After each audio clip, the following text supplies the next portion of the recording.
네, 오늘은 하나님의 뜻을 아십니까? 라는 주제로 같이 은혜를 나누겠습니다. 이 교회에는 하나님의 뜻을 아는 사람들이 필요합니다.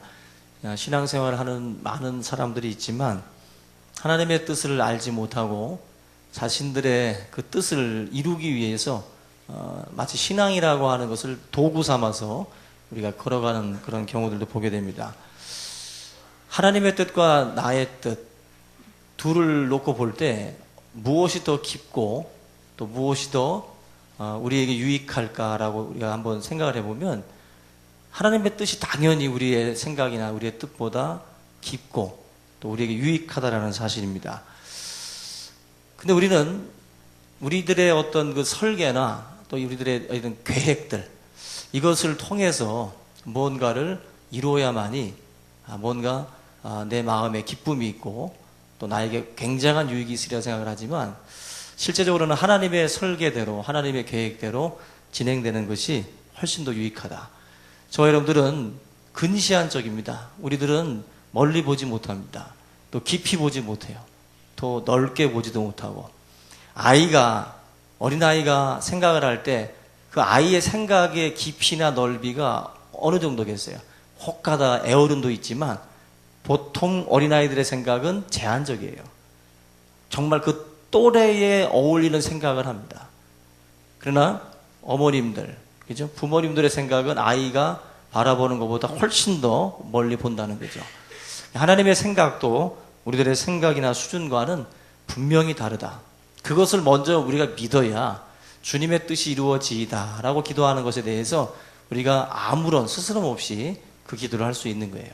저와 여러분들이 주님의 뜻을 이루어 달라는 그런 기도가 정말 절로 나올 수 있기를 주님의 이름으로 부탁을 드립니다. 사실 우리 인간의 뜻은 하루가 다르게 바뀌고 또 뭐 시간 분초마다 우리들의 생각들이 자꾸 바뀌기 때문에 사실 그러한 사람들의 뜻을 받든다는 것은 불안한 겁니다. 언제 바뀔지 모르기 때문에 불안하고 또 초조하고 긴장이 되죠. 그러나 하나님의 뜻은 한번 정해진 하나님의 뜻은 변함이 없습니다. 주의 뜻은 분명히 서 있기 때문에 그 뜻 안에 우리가 거하게 되면 안전해요.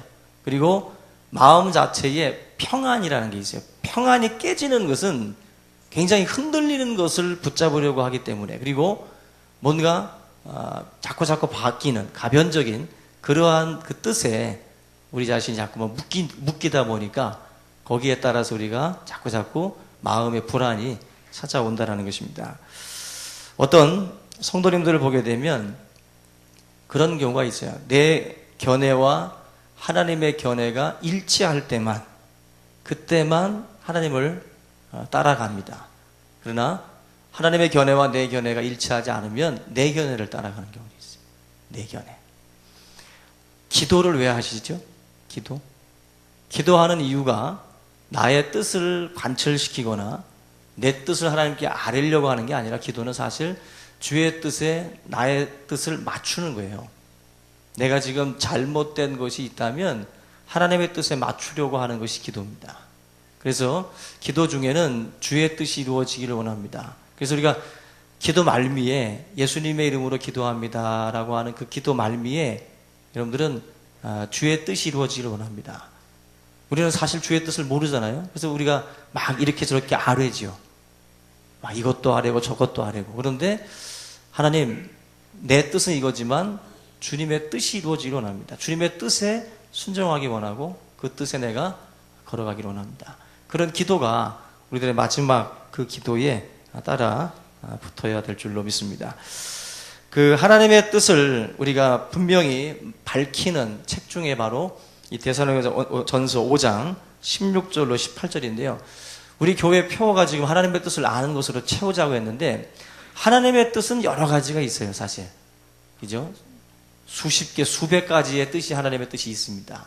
그 뜻 중에 그래도 가장 명확하게 우리에게 밝혀주신 것. 뜻이라고 하는 것보다도 하나님의 생각은 뭘까요? 범사에 감사하고 항상 기뻐하고 쉬지 말고 기도하는 것. 요 세 가지는 분명한 하나님의 뜻이다라는 것입니다. 중국인은요, 돈을 기준으로 해서 움직이고 일본인들은 물건을 기준으로 해서 움직인다고 그래요.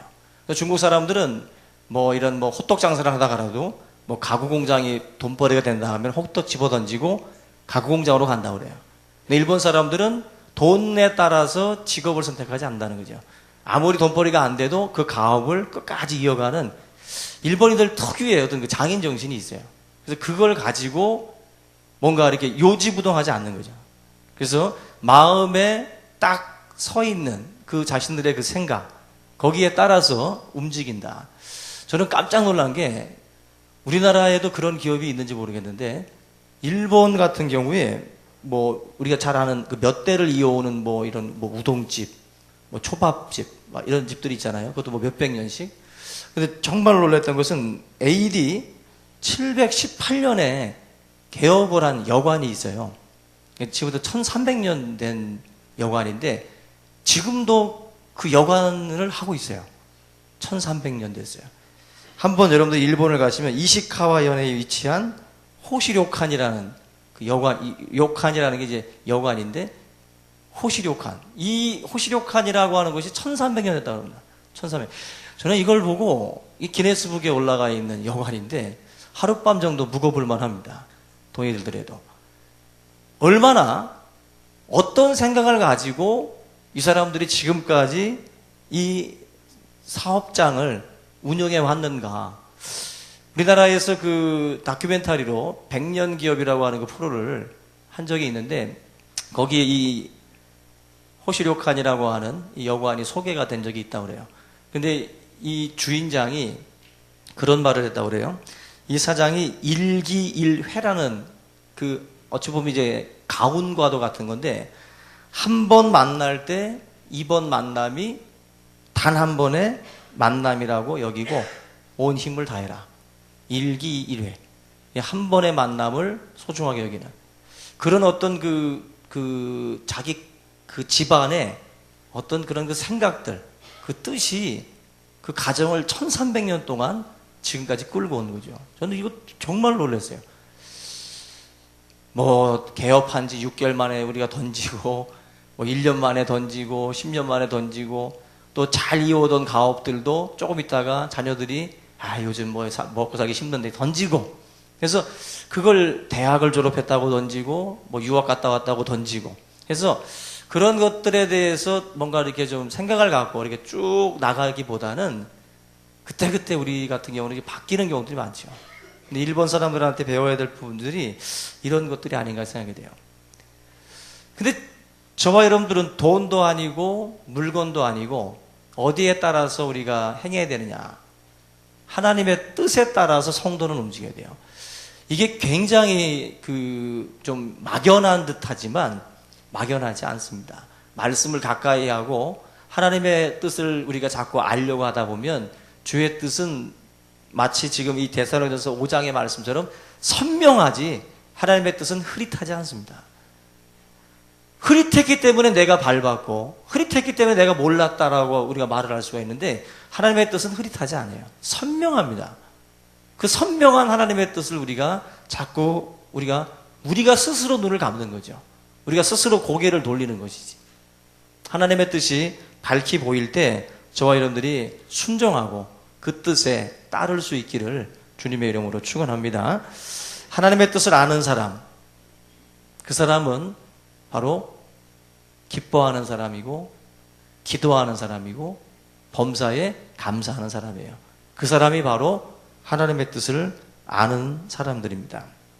지금 우리가 사는 세상은 서로 막 물고 뜯고 그렇게 막 힘들게 살아가죠. 그럴 때 막 불평도 나오고 원망도 나오고 많은 그러한 부정적인 말들이 많이 나오는데 그때에도 하나님은 우리한테 내 뜻이 뭔지 알아? 너 지금 힘들고 그렇게 어려운 삶을 살고 있는데 너한테 내가 해줄 말이 뭘 거라고 생각하냐는 거죠. 하나님의 뜻이 뭐라고 생각하냐는 거예요. 이 오늘 본문 말씀은 기뻐해라 하는 거예요. 기도해라. 그리고 감사해라. 우리가 기대했던 대답은 좀 뭔가 다른 거일지 몰라도 하나님은 내가 힘들어 죽겠는데도 기뻐하라는 거예요. 그리고 힘들어 죽겠는데도 감사하래요. 그리고 또 기도하랍니다. 이게 답답할 노릇이죠. 좀 다른 것, 동쪽으로 갈까요? 서쪽으로 갈까요? 이런 대답 하나님이 주시길 원하는데 우리들의 생각과 다르게 하나님은 기뻐해라, 감사해라, 너 그때도 기도해라. 그것이 하나님이 우리에게 주시는 뜻입니다. 여러분들, 하나님의 뜻을 아는 것으로 채운다는 것은 일주일을 여러분들이 채울 때 기도로 채우고 기쁨으로 채우고 감사로 채우면 하나님의 뜻을 아는 것으로 채우신 거예요. 근데 전혀 다르게 우리가 일주일을 살았다 그러면은 하나님의 뜻은 전혀 우리 삶 속에 채워지지 아니했고 다 내 뜻대로만 그냥 내 생각대로만 살아온 일주일이 돼버리고 마는 겁니다. 우리 모든 성도님들의 삶에 감사, 기쁨, 기도 이 세 가지 놓치지 마시고 주의 뜻을 꼭 이루시기를 주의 이름으로 부탁을 드립니다. 탈무드에 보니까 이런 말이 있어요. 혓바닥에게 감사합니다라는 말을 버릇들이기 전에는 아무 말도 하지 말아라. 우리의 혀가 감사, 이 땡큐라는 말 우리나라 사람들은 잘 하지 않잖아요. 근데 외국 사람들은 무조건 땡큐라고 그래요. 우리들도 좀 감사합니다라는 거 입에 붙어야 됩니다. 그래서 작은 것 하나하나 받을 때에도 그냥 시큰둥하게 받지 말고 모두 다 감사하다라고 하는 표현들을 서로에게 해줄 수 있길 바랍니다. 그 감사는요, 그 헬라어로다가 유카리스토라고 하는데 이게 그 유럽 지역에서 미사라는 거, 우리가 카톨릭에서 드리는 이 미사를 유카리스토라고 합니다. 그러니까 하나님을 예배하는 것은 감사라는 거예요. 감사. 오늘 여러분들이 예배 드렸죠. 11시부터 12시까지. 좀 더 드렸나요? 우리가 주일날 예배를 드렸는데 감사 없이 짜증내며 드렸으면 그건 예배가 아니에요. 하나님 앞에 기쁨으로 감사로 우리가 이 시간을 드렸다면 그게 예배예요. 그게 유카리스토입니다. 그게 예배예요. 그게. 하나님 앞에 우리가 이러한 것들은 전혀 없이 주님 앞에 나온다면 그건 참된 예배가 가인이 드린 연락되지 않는 제사에 불과한 겁니다. 기왕에 1시간이면 영어 단어 머리 좋은 애들은 30개 정도까지 외울 겁니다. 머리 나쁜 애들은 하나 가지고 씨름하고. 그런데 그 시간 포기하고 나와서 예배 드리는데 기왕이면 받아들여지는 예배를 드려야지 와가지고 단어는 단어대로 못 외우고 하나님 앞에는 하나님 앞대로 못 가고 아무것도 하지 않는 그야말로 헛다리를 짚는 인생들이 많습니다. 저와 여러분들 하나님 앞에 진짜 감사하는 사람이 되시기 바랍니다. 신앙이 깊다라고 말할 때 신앙이 깊다, 신앙이 성숙됐다 그거 다 누구에게 하는 말입니까? 감사하는 사람에게 하는 거예요. 감사가 은사 중에 제일 커요. 제가 볼 때는 뭐 병 고치는 은사, 뭐 눈 까는 은사, 귀신 쫓는다고 눈 까고 막 하는 은사들 많잖아요. 여러 은사들이 많은데 은사 중에 최고는 제가 볼 때 감사예요. 저분은 어떠한 환난이 와도 감사하고 하나님 앞에 이렇게 항상 그게 성자고 그러한 분이 우리가 정말 존경하는 분이죠. 여러분들이 가장 큰 은사가 뭘까? 한번 여러분들 스스로도 한번 이렇게 한번 골라보세요. 가장 큰 은사가 바로 이 감사예요. 감사. 하나님의 뜻 중에 하나인 그 감사하는 삶을 살아가는 것. 그것이 여러분들에게 진정한 그러한 은혜와 은사가 될 수 있기를 주님의 이름으로 부탁을 드립니다. 요즘에 그 영화관에 가도 좀 보고 드라마에서도 보는데 이병헌 씨가 스마트폰 광고를 하는 거 보셨어요? 나만 봤나? 그 이병헌 씨가 광고를 하는데 그 광고에 헬렌 켈러의 그 3일 동안 볼 수 있다면 그 내용이 이제 간략하게 이제 소개가 돼요. 굉장히 멋있습니다. 저 스마트폰은 별로 눈에 안 들어오고 광고 글귀가 이제 눈에 들어오는데 제가 조금 길지만 제가 한번 읽어 드릴 테니까 여러분들도 내가 지금 누리고 있는 것들이 정말 감사한 것들이다라는 걸 다시 한번 우리가 깨달을 수 있기를 부탁을 드립니다. 제가 한번 읽어 드릴게요. 만약 내가 이 세상을 사는 동안에 유일한 소망 하나가 있다고 하면 그것은 죽기 직전에 꼭 3일 동안만 눈을 뜨고 보는 것이다. 만약 내가 눈을 뜨고 볼 수 있다면 나는 나의 눈을 뜨는 첫 순간 나를 이만큼 가르쳐주고 교육을 시켜준 나의 선생 설리반을 찾아가겠다. 지금까지 그의 특징과 얼굴 모습을 내 손끝으로 만져서 알던 그의 인자한 얼굴 그리고 아리따운 몸매 등을 몇 시간이고 물끄러미 보면서 그의 모습을 나의 마음속 깊이 간직해 두겠다. 다음엔 친구들을 찾아가고 그 다음에는 들로 산으로 산보를 가겠다. 바람에 나풀거리는 아름다운 나무 잎사귀들, 들에 피어있는 예쁜 꽃들과 풀들, 그리고 저녁이 되면 석양에 빛나는 아름다운 노을을 보고 싶다.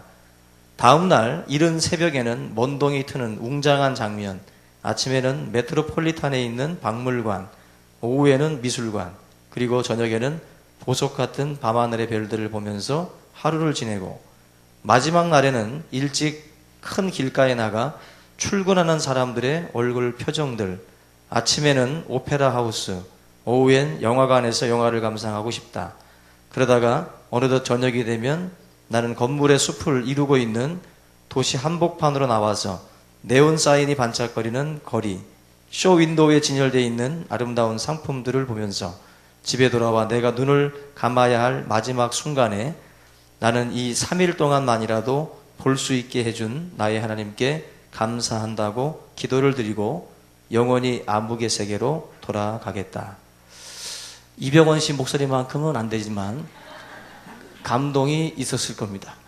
이게 지금 헬렌 켈러가 3일 동안 이제 볼 수만 있다면 하고서 이제 3일을 이렇게 여러분들 나름대로도 아마 3일을 내가 볼 수 있다면, 만약에 내가 앞을 못 보는 입장에서 3일을 볼 수 있다면 어떤 것을 이렇게 보고 싶겠어요.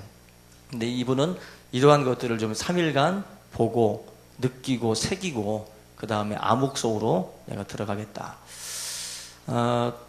우리가 지금 보고 있는 수많은 것들을 우리는 별로 감사하지 못하잖아요. 근데 이렇게 헬렌 켈러가 간절한 마음으로 원하고 있는 그러한 그 소원이기도 했죠. 여러분들, 하나님의 뜻 중에 이 기쁨과 또 기도와 감사, 이 세 가지가 얼마나 중요한 것인지 알아야 돼요.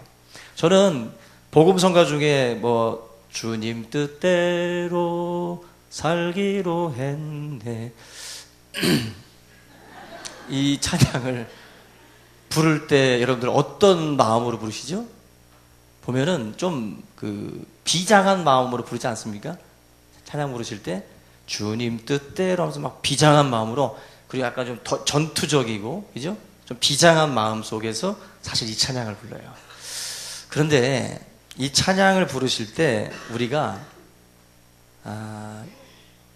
주님이 이렇게 우리 찬양을 들으면서 그런 말씀할 것 같아요. 이 데살로니가전서 5장을 기준으로 보면은 힘 빼라, 눈 풀어. 눈 얼마나 힘을 줬는지 막 쌍꺼풀이 막 질 정도로 너무 힘줘가지고 막 주님 뜻대로 살겠다고 막 하면 죽으라면 죽겠다고 막 이렇게 막 찬양하는 느낌이에요. 이 찬양이 지금. 근데 주님이 이 데살로니가전서 5장을 보면은 힘 빼. 너무 그렇게 전투적인 용어만 쓰지 말고 힘 빼라. 주님 뜻이 뭔지 아니? 기뻐하는 거다. 기뻐하는 거. 기뻐하며 살고 기도하며 살고 감사하며 살아. 왜 자꾸만 이렇게 막 너무 이렇게 막 전투적으로만 생각하냐. 주님이 분명히 그렇게 말씀할 거예요. 여러분들, 성도들의 특징이 호전적으로 비춰지면 안 돼요. 이슬람 뭐 투철한 신앙인들을 볼 때 지금 여러분들 느낌이 우리가 경험한 막 자살 폭탄 테러나 이런 것들 때문에 사실 호전적이잖아요, 너무. 근데 우리 그리스도인들의 이미지가 지금 상당히 호전적입니다. 아시겠어요? 지금 세상에 비춰지는 그리스도인들의 표정이 통하지 않는 벽, 뭔가 이렇게, 그리고 너무 뭔가 이렇게 일방적인, 일방통행과도 같은 느낌이 드는 그러한 그 이미지예요. 너무 호전적이고 너무 투쟁적이다라는 거죠. 근데 주님이 말씀하는 우리 그리스도인들의 삶의 모습은 기뻐하는 것으로, 범사에 감사하는 것으로, 그리고 기도하는 것으로 사람들에게 비춰져야 돼요. 그래서 우리를 보면 막 호전적인 느낌보다는 왠지 자기 자신들까지도 막 좀 밝아지는 느낌이 들어야 돼요. 여러분들을 만났을 때. 근데 지금 여러분들 어떻게 사람들에게 지금 비춰진다고 생각이 되세요? 호전적인 경우들이 많습니다. 우리 그리스도인들이. 우리 모든 성도님들의 삶에 이 기뻐하고 즐거워하는 거, 이것이 하나님의 뜻이라는 거 분명히 깨달으시기를 주님의 이름으로 축원합니다. 자, 옆에 분 한번 보세요. 서로 말합시다. 눈 푸세요. 눈 풀라. 눈 풀고 좀 기뻐하고 즐거워하시기 바랍니다.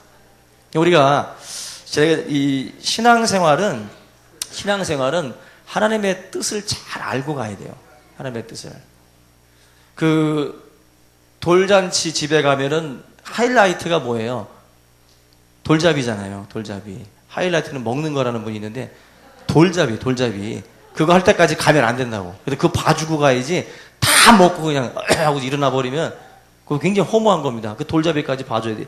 돌잡이를 할 때 앞에다가 막 실, 연필, 청진기, 또 뭐, 돈, 하여튼 뭐 별의별 걸 다 갖다 놓잖아요. 그때 이제 아기들이 엄마들의 생각은 딱 있죠. 돈 집어라. 딱 하고 있는데 또 막 가깝게 막 놓치요. 아이들은 관심이 없어요. 이제 막 실을 잡는다든지 오래 살아서 뭐 하려고 막 실을 잡는다든지 뭐 연필을 잡는다든지 막 이제 자기가 잡고 싶은 걸 막 잡지요. 그러면 앞에다 돈 갖다 놓고 막 애보고 돈 잡으라고 막. 근데 아버지 어머니의 마음이 바라는 게 있잖아요. 그죠? 저걸 좀 잡아라. 그죠? 저걸 좀 잡아라. 우리 인생이 똑같다고 봐요. 돌잡이랑. 저와 여러분들 앞에 불평, 원망, 시기, 질투 막 이런 부정적인 것들 놔두고 또 옆에 기쁨, 감사, 기도 이거 딱 놔두시고 뭘 잡나 이렇게 봅니다. 주님이. 근데 주님의 뜻은 뭐예요? 기쁨 잡고 기도 잡고 감사 잡는 거래요. 근데 우리는 요 관심도 없어요. 불평과 원망 앞에서 막 손이 왔다 갔다 해. 주님은 계속 선명하잖아 지금. 그죠? 선명하게 이거 잡으라고 지금 주님은 자꾸 밀어 넣는데도 지금 내가 웃을 때입니까 주님? 지금 내가 기도할 때입니까? 지금 내가 감사할 때입니까? 하면서 요 돌잡이 이걸 자꾸 치워요. 탁 잡으셔야 돼요. 우리 엄마가 이거 잡으라는구나. 엄마 눈동자를 잘 살펴서 탁 잡아야죠. 그게 하나님의 뜻을 아는 백성의 삶이에요. 오늘 제가 여러분들한테 뭐 두리뭉실하게 말한 것 아닙니다. 기뻐하라고 그랬어요. 그리고 감사하라고 그랬고 기도하라고 그랬습니다. 분명한 하나님의 뜻이에요. 그래서 아무리 힘드셔도 주님 앞에 가셔가지고 하나님 도대체 주님 뭘 원하십니까? 물어보시면 하나님은 기뻐해라 이놈아. 그리고 감사해라. 그리고 기도해라. 그거밖에 말씀 안 하실 거예요. 그래서 제가 만약에 여러분들이 답답하셔가지고 제가 신령한 목사인 줄 알고 막 찾아오셔가지고 무슨 응답을 좀 달라고 저에게 주님의 뜻을 좀 보여달라고 그러면은 제가 딱 기도하면 A가 들어오면 기뻐하라 합니다. 하나님이. 가세요. B가 들어오면 기도하라네요. 가시라고. 세 번째 사람이 들어오면은 하나님이 감사하라네요. 감사. 가시라고. 그러면은 신령한 분이구나. 하나님이 지금 막 뭘 주셔가지고 감사하랜다. 기뻐하랜다. 그렇게 제가 주면 좀 더 신빙성이 있을까요? 우리 참 희한합니다. 하나님의 뜻을 그런 식으로 받기를 원해요. 그런 식으로. 제가 여러분들한테 눈 좀 지그시 감고 좀 흰자 보여주면서 신내린 사람처럼 해가지고 그런 답을 줄까요? 하나님 앞에 가서 물어보면 백발백중 주님은 기뻐하라, 기도하라, 감사하라 세 가지밖에 없어요. 그거 빼고 동쪽으로 가라, 서쪽에 뭐가 있다. 이거 그거 백발백중 그거 하나님 뜻 아닙니다. 그거 반대로 가세요. 반대로. 그렇게 얘기해 주면 여러분들 하나님의 뜻은 선명해요. 선명합니다. 이 뜻을 한 주간 잘 삶 가운데 채우셔서 주님의 기쁨이 되시기를 주님의 이름으로 축원합니다. 우리 다 같이 합심해서 우리 기도하겠습니다. 주님, 이 세 가지의 뜻이 내 삶 속에 이루어지게 하옵소서. 간절히 기도하겠습니다.